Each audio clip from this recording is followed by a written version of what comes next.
Hello दोस्तों।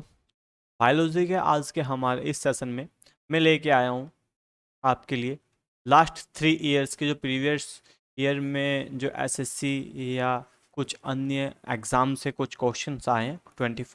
45 question है और कंप्लीट नोट्स में अगर आप नए हैं तो मेरे चैनल को सब्सक्राइब करना। मैं Shubham Kumar complete note test और सेल्फ में आपका स्वागत करता हूं अपने आज के अपने इस सेशन में। और हम करने वाले 45 क्वेश्चन जैसे कि मैं आपको बता चुका हूं। चलिएगा हमारा क्वेश्चन नंबर फर्स्ट पर। हमारा क्वेश्चन नंबर फर्स्ट है कि पौधों को नाम देने वाले विज्ञान को किस नाम से जाना जाता है।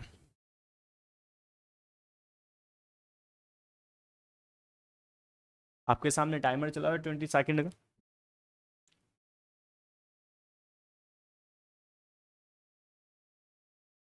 और जो पौधों को नाम देने वाले विज्ञान है उसको वर्गीकरण यानी कि टैक्सोनॉमी कहते हैं। अगर मैंने आपको इस पे मैंने एक छोटी सी वीडियो बनाई थी सेम क्वेश्चन पर, इसी के ही बारे में मैंने आपको इसमें भरपूर जानकारी देने की पूरी पूरी कोशिश की थी और इसी के साथ साथ मैंने इसमें आपसे कुछ क्वेश्चंस भी किए थे। तो टैक्सोनॉमी इसका जो सही आंसर हो जाता है टैक्सोनॉमी। और जो टैक्सोनॉमी के फादर्स हैं वो कौन है, वो जल्दी आपको आने वाली हमारी कुछ स्लाइड्स हैं उनमें पता चल जाएगा। तो चलिएगा आगे है हमारा जो पेडोलॉजी है उसमें किसका अध्ययन किया जाता है, भूमि का, फलों का, चट्टानों का या पौधों का।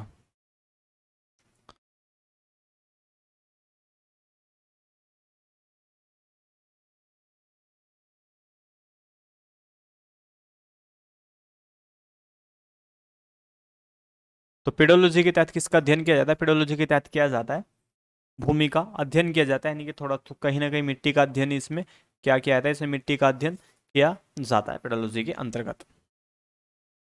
आइएगा चलते हैं अब हम अपने नए क्वेश्चन पर।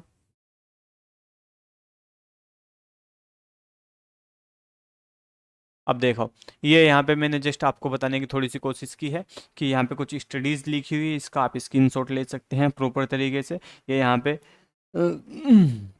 यहाँ पे एल्गी है। क्वेश्चन नंबर जो 8 नंबर पे यहाँ पे एल्गी है, एल्गोलॉजी किसके तहत किया जाता है, तो यहाँ पे एल्गी के तहत किया जाता है। चलिएगा इसका आप स्क्रीनशॉट ले लीजिए और इसको अच्छे से पढ़ना। अगला है एस्ट्रोलॉजी में किसका अध्ययन किया जाता है, घास का, फलों का, फसलों का या तेल वाले बीजों का।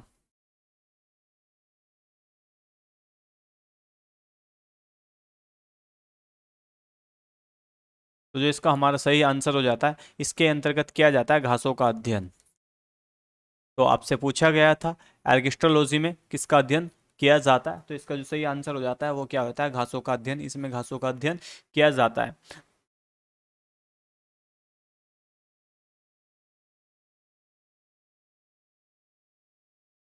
हमारी नेक्स्ट स्लाइड है कि वनस्पति संवर्धन में जो वनस्पति संवर्धन है से संबंधित विज्ञान की शाखा के अंतर्गत इसका अध्ययन कहीं ना कहीं किया जाता है। फिर से आपसे वही पूछा है।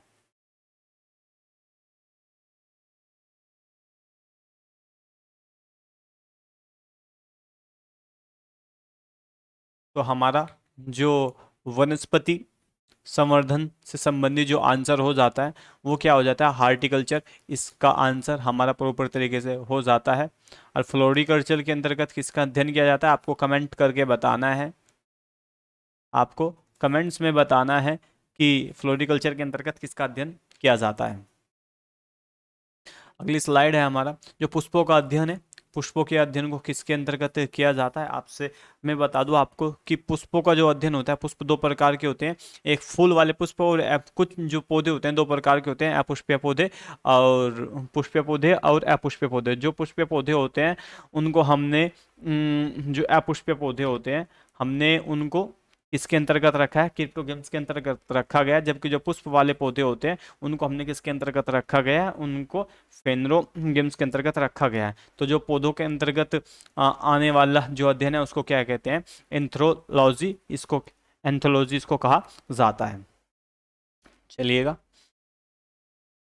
हमारे अगला क्वेश्चन है कि पर्यावरण का अध्ययन जीव विज्ञान की किस शाखा के अंतर्गत किया जाता है। आपसे पूछा गया है कि जो पर्यावरण है, पर्यावरण में जो जीव विज्ञान है, जीव विज्ञान जो पर्यावरण का अध्ययन है जीव विज्ञान की किस शाखा के अंतर्गत किया जाता है। आपसे पूछा गया है वर्गी की, आनुवांशिक, काय की या परिस्थिति की।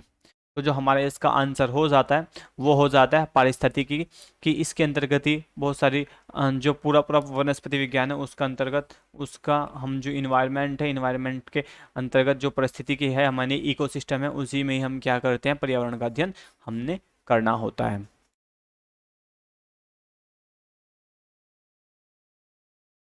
अगला क्वेश्चन है हमारा, अगला क्वेश्चन है कि फाइकोलॉजी, फाइकोलॉजी में किसका अध्ययन किया जाता है, कवक, शैवाल, विषाणु या इन सभी में, ये सभी के सभी।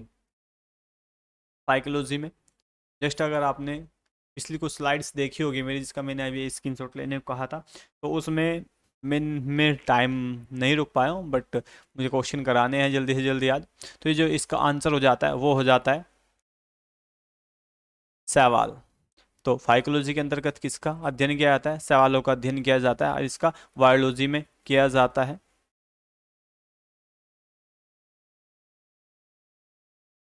चलिएगा, हमारी जो अगली स्लाइड है कि बोटनी शब्द की जो उत्पत्ति हुई है किस भाषा से हुई है। बोटनी जो शब्द है वो, उसकी उत्पत्ति जो हुई है किस भाषा से हुई है, ग्रीक से हुई है, लैटिन से हुई है, फ्रेंच से हुई है, पुर्तगाली से हुई है। बोटनी शब्द की आपसे उत्पत्ति पूछा है, इसके तहत हुई है।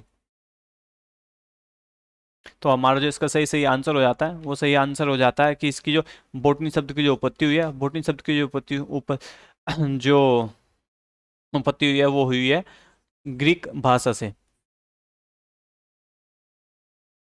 बोटनी शब्द की जो उत्पत्ति हुई है किस भाषा से हुई है, ग्रीक भाषा से।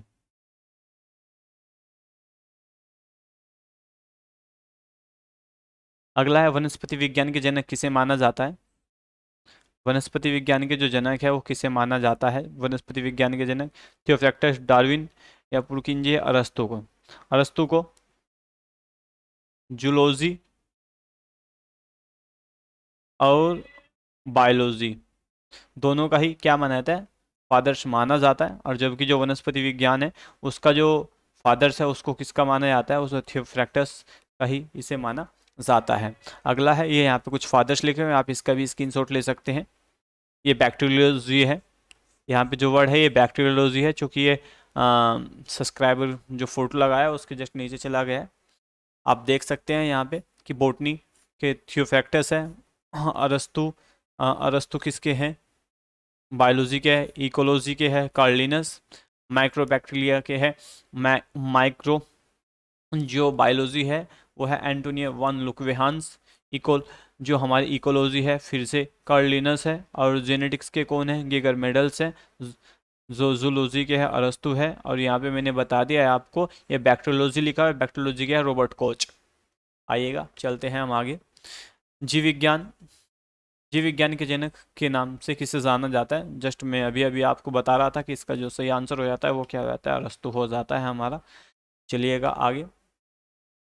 जो जीव विज्ञान शब्द है, जो जीव विज्ञान शब्द है, सबसे पहले जो जीव विज्ञान शब्द का प्रयोग किया था किसने किया था, आपसे पूछा गया है कि जो जीव विज्ञान है उसका जो सबसे पहले प्रयोग किया था वो किस वैज्ञानिक ने किया था।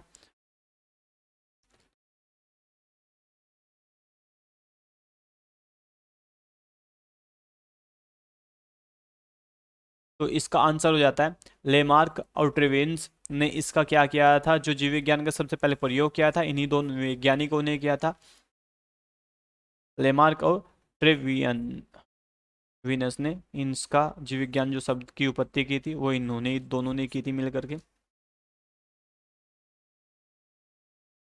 अगली स्लाइड है, जो पृथ्वीकरण है, जो पृथ्वीकरण का नियम है वो किसके तहत दिया गया है, आपसे पूछा गया है जो पृथ्वीकरण का नियम है वो किसके तहत दिया गया है, किसने दिया है।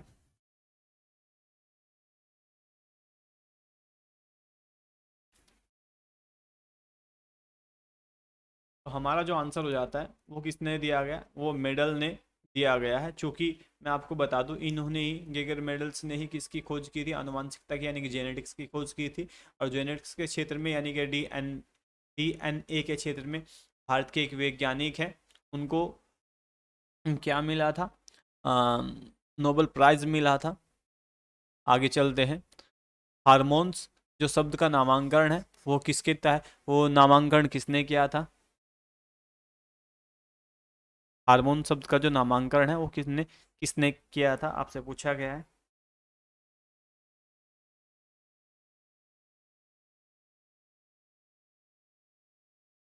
तो जो इसका सही आंसर हो जाता है वो हो जाता है बेलिस और स्टार्लिंग ने जो हार्मोन शब्द है उसका क्या किया था, उसकी उपपत्ति या की उपपत्ति दी थी कि हार्मोन से जो शब्द है वो किस प्रकार से है और वो उसका नाम क्या है। तो बेलिस और स्टार्लिंग है इसका सही आंसर।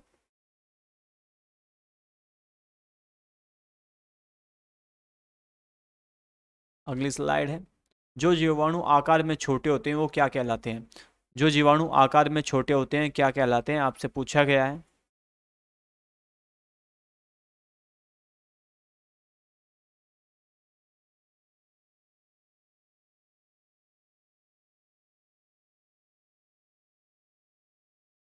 तो जो आकार में छोटे जीवाणु होते हैं उनको किस नाम से जाना जाता है, उनको जाना जाता है जीवाणु, उनको जाना जाता है गोलाणु के नाम से।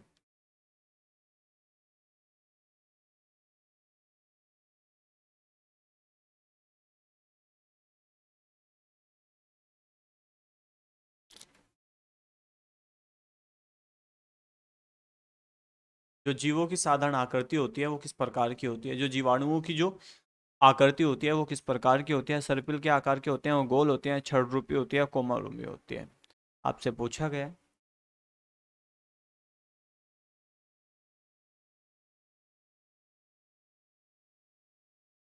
तो जो जीवाणु होते हैं वो किस प्रकार के होते हैं, वो होते हैं छड़ रूपी रूप में।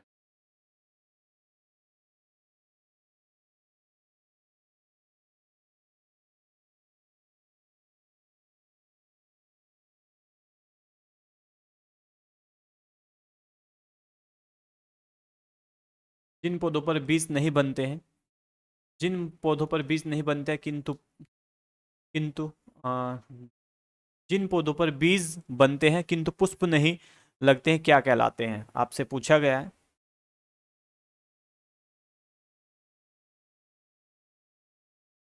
तो जो इसका सही आंसर हो जाता है वो क्या हो जाता है, वो हो जाता है अनावृत्ति बीजी। यानी कि आपसे पूछा गया था कि यहाँ पे बीज तो आते हैं पौधों पर क्या नहीं आते हैं, पुष्प नहीं आते हैं, तो ऐसे पौधों को किसके तहत रखा जाता है, अनावर्त बीजी के तहत रखा जाता है।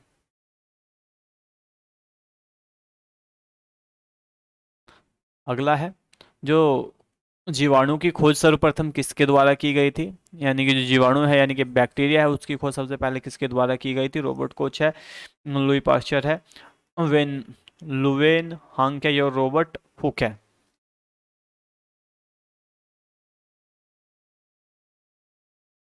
तो जो इसका सही आंसर हो जाता है वो क्या हो जाता है, लुवेन हांग यानी कि एंटियो वन लुवेन हांग, इसका सही आंसर हमारा हो जाता है। जस्ट यही बैक्टीरियोलॉजी के क्या कहे जाते हैं, फादर्स कहे जाते हैं। जस्ट मैं अभी आपको पीछे बता के आया हूँ।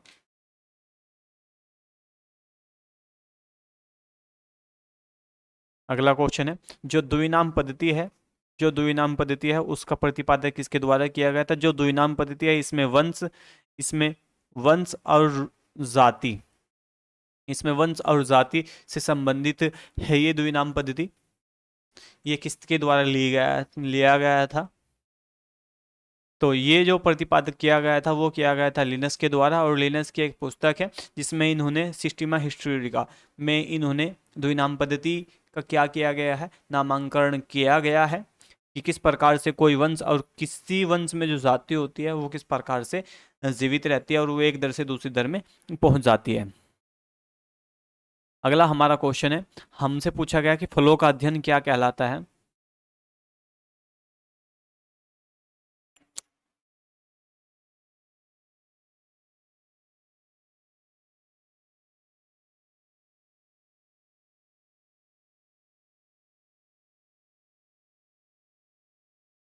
तो जो फलों का अध्ययन कहलाता है वो कहलाता है पोमोलॉजी। और भारत का जो राष्ट्रीय फल है, भारत का राष्ट्रीय फल क्या है, भारत का राष्ट्रीय फल आम है। और पोमो ग्रांट किसको कहा जाता है, पोमोग्रांट किसको कहा जाता है, अनार को पोमोग्रांट कहा जाता है, क्योंकि हमारी हिंदी वर्णमाला का प्रथम अक्षर है ऐसे।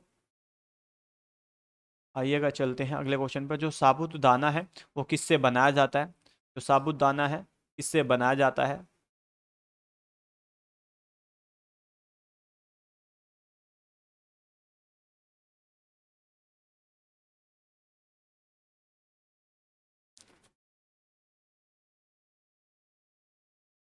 तो जो साबूदाना है वो हमारा बनाया जाता है साइकस से। साबूदाना जो बनाया जाता है किससे बनाया जाता है? साइकस से साबूदाना बनाया जाता है।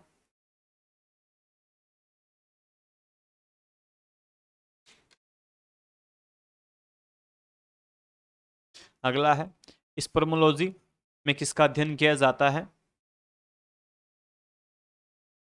अभी हम पढ़ के आए हैं फलों का, तो फल तो इसका ऑप्शन आंसर नहीं होगा।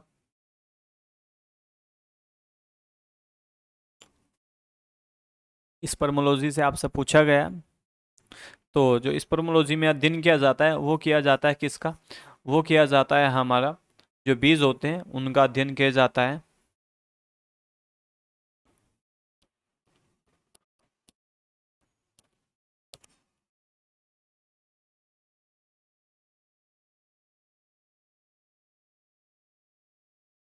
सूक्ष्म जीव कहाँ मिलते हैं आपसे पूछा गया है? रेतीली मिट्टी में, लवण युक्त पानी में, या दलदली भूमि में, या इन सभी में? जो सूक्ष्म जीव है वो कहाँ मिलते हैं आपसे पूछा गया है।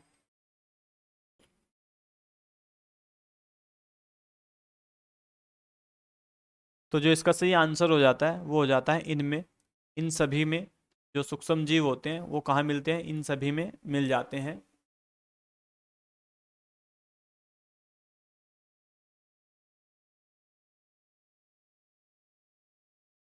चलते हैं अपने नए क्वेश्चन की ओर। हमारा अगला क्वेश्चन है निम्नलिखित में से किसे वर्गीकी का पिता कहा गया है?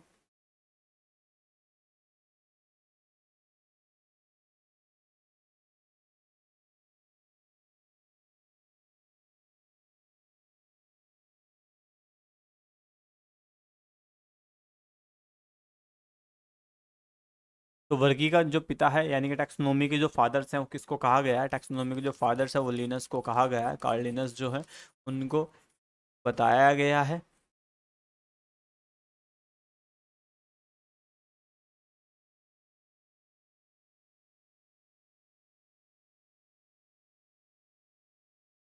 जो भोजन का पाचन किस प्रकार की अभिक्रिया के द्वारा होता है? आपसे पूछा गया है कि जो भोजन का पाचन है किस प्रकार से होता है। और जो भोजन का पाचन होता है वो हमारे छोटी आंत, वो हमारे मुख से लेकर के पेट से होते हुए वो फिर हमारे छोटी आंत से, और फिर छोटी आंत से वो बड़ी आंत में पहुंच जाता है, और फिर लास्ट में वो बाहर निकल जाता है।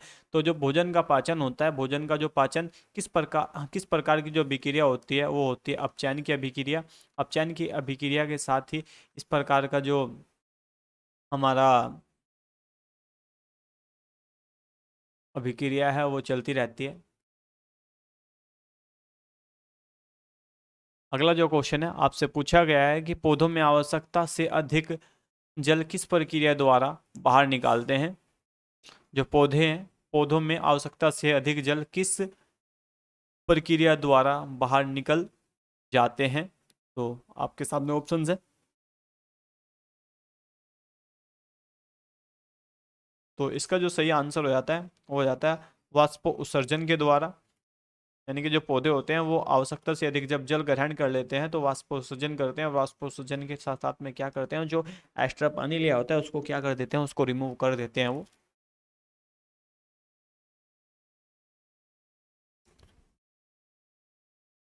अगला क्वेश्चन है कि पौधों में गैसों का आदान प्रदान होता है। जो पौधे होते हैं वो जो गैसों का आदान प्रदान होता है वो किस प्रकार से करते हैं आपसे पूछा गया है।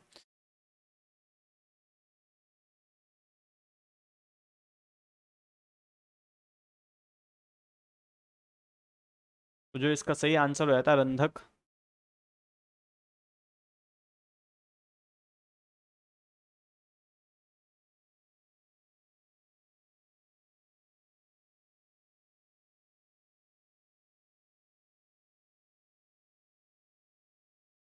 इसका सही आंसर रहता है रंधर। अगला क्वेश्चन है हमारा, जो फेफड़ों का आकार होता है वो किस प्रकार से होता है? अगर आपको मेरी फेफड़ों से रिलेटेड कोई भी वीडियो देखनी है डिस्क्रिप्शन में आपको इसका लिंक मिल जाएगा, या पीछे बायोलॉजी की क्लास में जाकर के आप प्ले लिस्ट में सर्च कर सकते हैं। वहाँ फेफड़ों की एक पूरी पूरी क्लास दी गई है। इसी के ही साथ साथ में शुरुआत में 2 क्वेश्चन है फेफड़ों से रिलेटेड, फिर पूरी पूरी हमारी क्लास है 11-12 मिनट की। जो इसका आकार होता है वो किस प्रकार का होता है, आपसे पूछा गया है। तो फेफड़ों का जो आकार होता है वो किस प्रकार का होता है, वो शंकुआ आकार का जो होता है। जो फेफड़ों का आकार होता है किस प्रकार का होता है, शंकुआ आकार का इनका आकार पाया जाता है। अगला है, मनुष्य में मुख्य जो श्वसन की अभिक्रिया है, या जो मुख्य श्वसन होता है किस अंग के द्वारा किया जाता है, आपसे पूछा गया है। ये क्वेश्चन और जो लास्ट वाला क्वेश्चन था, दोनों क्वेश्चन मैंने इसको आपको समझाने की पूरी पूरी कोशिश की है हमारे टॉपिक के माध्यम से। तो जो इसका सही आंसर हो जाता है वो सही आंसर हो जाता है हमारा कि फेफड़ों द्वारा इसका अध्ययन किया। का जो मुख्य अंग होता है वो क्या होता है, फेफड़े होता है। अगला है कि उच्च रक्तचाप की अवस्था को क्या कहते हैं। उच्च रक्तचाप की अवस्था को किस नाम से जाना जाता है, यानी कि उसको क्या कहते हैं, आपसे पूछा गया है।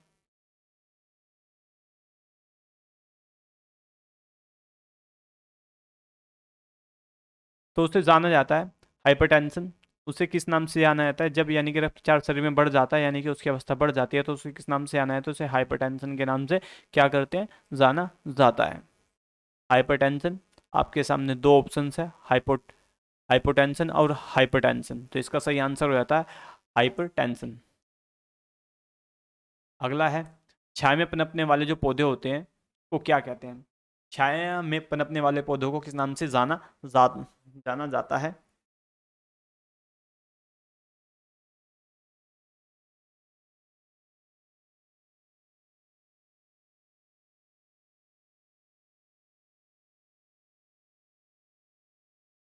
तो जो इसका सही आंसर हो जाता है वो हो जाता है सियोकाइट्स।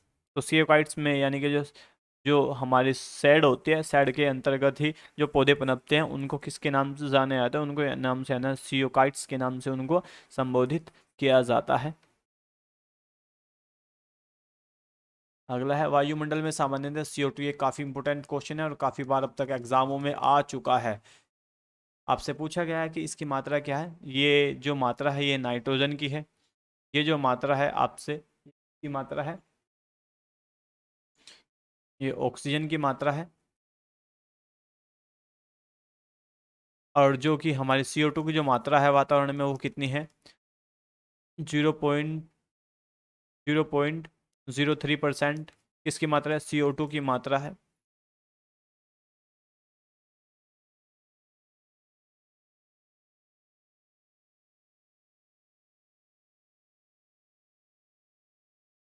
जैव प्रकरण के अंतर्गत कौन आते हैं, आपसे पूछा गया है कि जैव प्रकरण के अंतर्गत कौन आते हैं।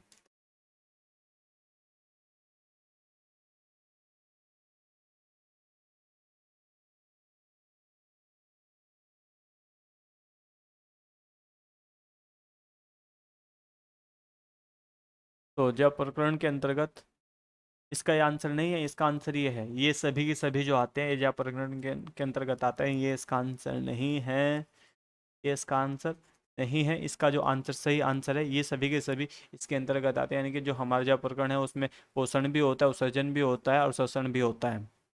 अगला अगला है, ऑक्सीजन क्या है। आपसे पूछा गया है कि ऑक्सीजन क्या है। वसा है, कार्बोहाइड्रेट है, एंजाइम है, या हार्मोन्स है। हमें पता है कि ऑक्सीजन गैस तो है ही है, इसका जो प्रतीक है O है, और गैस का जो प्रतीक है CO2 है, जो कि इसी का एक अवयव है ओजोन, जो कि वायुमंडल में काफ़ी बड़ी मात्रा में हमारे लिए प्रोटेक्शन करता है। तो ऑक्सीजन क्या है, ऑक्सीजन एक तरीके का क्या है, एंजाइम है। क्या है ऑक्सीजन, एक प्रकार का हमारे लिए क्या है, एंजाइम है।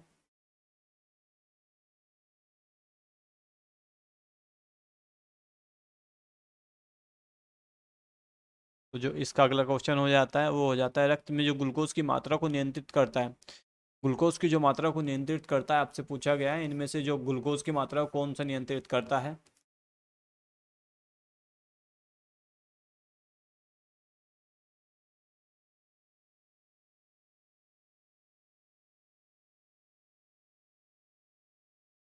तो ग्लूकोज की मात्रा को जो नियंत्रित करता है वो करता है इंसुलिन। यानी कि इंसुलिन जो होता है वो ग्लूकोज के साथ में क्रिया करके वो रक्त को क्या करता है, नियंत्रित करने का कार्य करता है।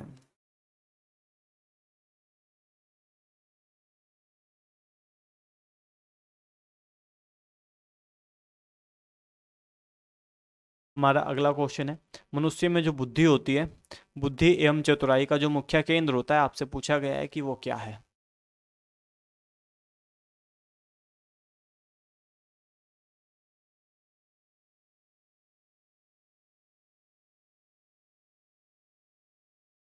तो जो इसका सही आंसर हो जाता है वो हो जाता है सेमीबर्म। यानी कि जो जब सेमीबर्म कार्य करता है तो बुद्धि, हमारी बुद्धि और चतुराई दोनों ही काफ़ी अच्छे से कार्य करते हैं। तो सेमीबर्म के तहत ही बुद्धि और जो चतुराई का केंद्र होता है उसको माना जाता है।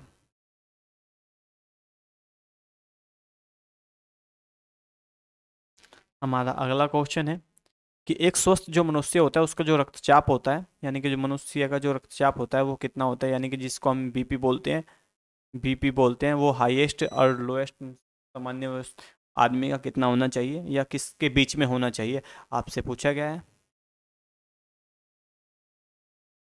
तो जो इसका सही आंसर हो जाता है वो हो जाता है 120 से लेकर के 180 तक इसका सामान्य जो रक्तचाप है वो इतना होना चाहिए।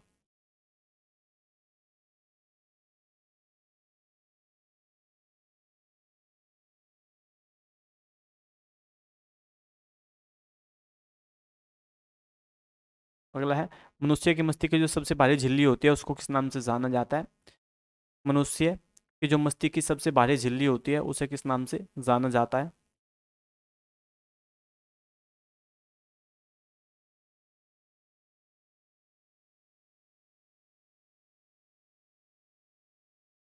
तो उसे जाना जाता है ड्यूरामीटर के नाम से, उसको जाना जाता है। जो मनुष्य की सबसे जो मस्तिष्क होता है उसकी जो सबसे बाहर की झिल्ली होती है उसे ड्यूरा मीटर के नाम से क्या होता है, संबोधित किया जाता है। अगला है, जो श्वसन की क्रिया में जो खाद्य पदार्थ का परिणति जो होती है वो क्या कहलाती है। श्वसन की अभिक्रिया में जो खाद्य पदार्थ की परिणति क्या होती है, आपसे पूछा गया है।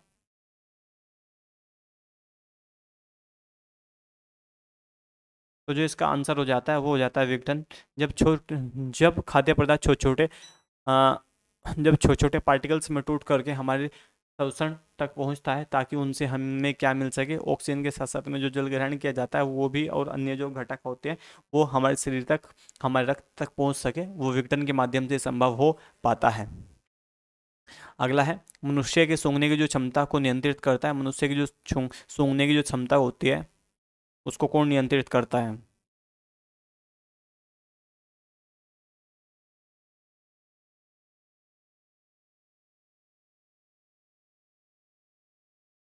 तो इसको करता है धनानेंद्रिय जो पाली होती है, वो उसको क्या करता है, नियंत्रित करता है। यानी कि जब मनुष्य को सूंघता है तो किसी वस्तु को उसको सूंघने की जो उसकी क्षमता होती है उसको नियंत्रित करता है धनानेंद्रिय जो पाली होती है वो सब चीज़।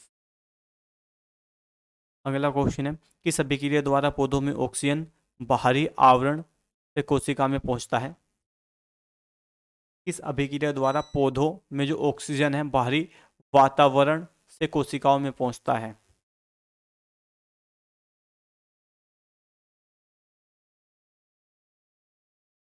तो जो इसका सही आंसर हो जाता है वो हो जाता है विसरण के अंतर्गत। यानी कि जो किस अभिक्रिया आपसे पूछा गया, यानी कि विसरण अभिक्रिया के द्वारा पौधों में ऑक्सीजन बाहरी वातावरण से कोशिकाओं तक पहुंचता है। और कोशिका, कोशिका का मतलब हर बार होता है सेल्यूलोज। आपसे अगला क्वेश्चन पूछा गया है, जो ऊर्जा उत्पादन के लिए कोशिका प्राय किसका उपयोग करती है। कोशिका, आपसे पूछा गया है कि ऊर्जा उत्पादन के लिए कोशिका प्राय किसका उपयोग करती है, अमीनो अम्ल का, ग्लूकोज का, वसा का या सुक्रोज का। तो जो हमारा आंसर हो जाता है वो हो जाता है ग्लूकोज का। तो ग्लूकोज क्या होता है, ऊर्जा का एक मुख्य केंद्र होता है, उत्पादन करने के लिए कोशिका तक हमारे लिए पहुंचाता है।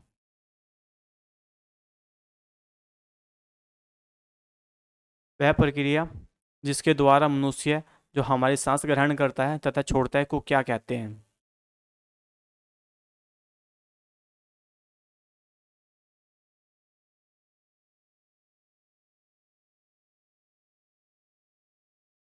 तो उसको जाना जाता है श्वसना श्वसन वाष्प के द्वारा उसको जाना जाता है। अगला है निम्नलिखित में से कौन सा एंजाइम लार में पाया जाता है। निम्नलिखित में से कौन सा एंजाइम लार में पाया जाता है।